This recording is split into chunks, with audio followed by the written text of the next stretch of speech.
السلام علیکم پیارے بچوں، آج میں آپ کے لیے لے کے آیا ہوں ایک بہت ہی مزیدار مزاحیہ اور سچی دوستی کی کہانی۔ بلی میاں اور مینڈک ففو کی دوستی۔ ایک خوبصورت باغ میں ایک مست بلی میاں رہتی تھی، جس کو شرارتیں بہت پسند تھی، جو تتلیوں کے ساتھ کھیلتی تھی اور سارا دن آرام کرتی تھی۔ اسی باغ کے نیچے ایک تالاب میں بہت شرارتی مینڈک رہتا تھا، جس کا نام ففو تھا۔ دونوں کی دوستی بہت عجیب تھی، بلی اور مینڈک، مگر دونوں ایک دوسرے کی شرارتوں سے بہت خوش رہتے تھے۔ ایک دن صبح سویرے میاں بلی گانا گا رہی تھی۔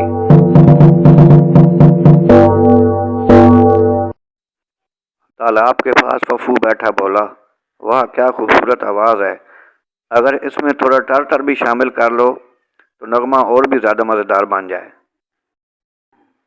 میاں نے آنکھیں گھما کر کہا، ارے ففو، ہر گانے میں ٹر ٹر نہیں ہوتی۔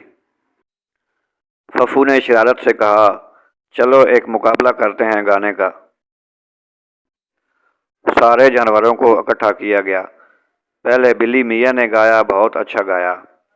پھر ففو مینڈک نے گایا اور ٹر ٹر ٹر ٹر شروع کر دی۔ اس کی آواز اتنی دور دور تک گئی کہ سارے پرندے درختوں سے اڑ گئے ڈر کر کہ یہ کیسی آواز آ رہی ہے، مگر سب ہنسی سے لوٹ پھوٹ ہو گئے۔ اگلے دن میاں نے کہا، آج ففو کو میں ڈراؤں گی۔ میاں چپکے سے تالاب کے پاس گئی اور زور سے بولی، ہو۔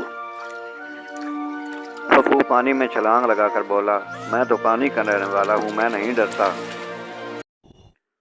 دونوں اتنا ہنسے کہ پیٹ پکڑ لیا۔ پیارے بچوں، میری آج کی کہانی کا سبق، سچی دوستی رنگ، شکل یا آواز سے نہیں ہوتی، بلکہ سچی دوستی پیار، محبت اور لگن سے ہوتی ہے۔ میاں اور ففو کی دوستی ہمیں سکھاتی ہے کہ ہم مختلف ہونے کے باوجود ایک دوسرے کے اچھے دوست بن سکتے ہیں۔ پیارے بچوں، اگر میری کہانی اچھی لگے تو لائک کریں، سبسکرائب کریں